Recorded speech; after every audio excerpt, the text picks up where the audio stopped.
కృష్ణా జలాల వాటా కోసం పోరాటం చేశామన్నారు BRS MLA KP Vivekananda. Telangana సాగునీటి ప్రాజెక్టులను కేఆర్ఎంబీకి అప్పగించమని చెప్పిన కాంగ్రెస్ నేతలు మాట తప్పారని ఆరోపించారు. రాష్ట్ర ప్రయోజనాలు కాపాడేందుకు కేసీఆర్ కృషి చేశారని తెలిపారు. కాంగ్రెస్ కు పాలనా అనుభవం లేకపోవడంతో రాష్ట్రానికి తీవ్ర నష్టం కలుగుతోందన్నారు. తెలంగాణ భవన్లో ఏర్పాటు చేసిన మీడియా సమావేశంలో మాట్లాడారు వివేకానంద.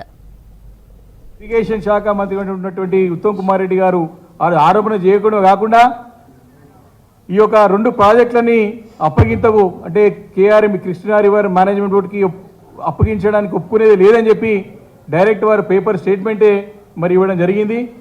వాళ్ళే క్లియర్గా మాట్లాడి దాంట్లో స్పష్టంగా వారు దీన్ని ప్రెస్ కూడా మరి రిలీజ్ చేయడం జరిగింది. మరి ఈరోజు ఎక్కడ పోయి ఉన్నారు మేము అడుగుతా ఉన్నాం. ఒక ఇరిగేషన్ మినిస్టర్ గారు ఎక్కడ నిద్రపోతా ఉన్నారు? ముఖ్యమంత్రి గారు దీనిపైన ఏం సమాధానం చెప్తారు? ఈరోజు మా పార్లమెంట్ సభ్యులు కూడా ఢిల్లీలోనే వెళ్ళి సాక్షాత్ మంత్రి గారు కలిసినారు. దీనిపైన తప్పు అని చెప్పేసి ఈరోజు ఫైట్ చేస్తూ ఉన్నారు.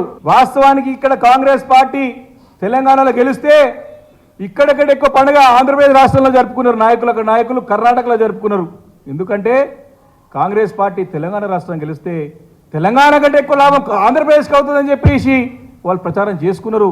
ఇక్కడ వచ్చి మూటలిచ్చి టీఆర్ఎస్ పార్టీ ఓటమికి ప్రత్యక్షంగా కారకులైనారు.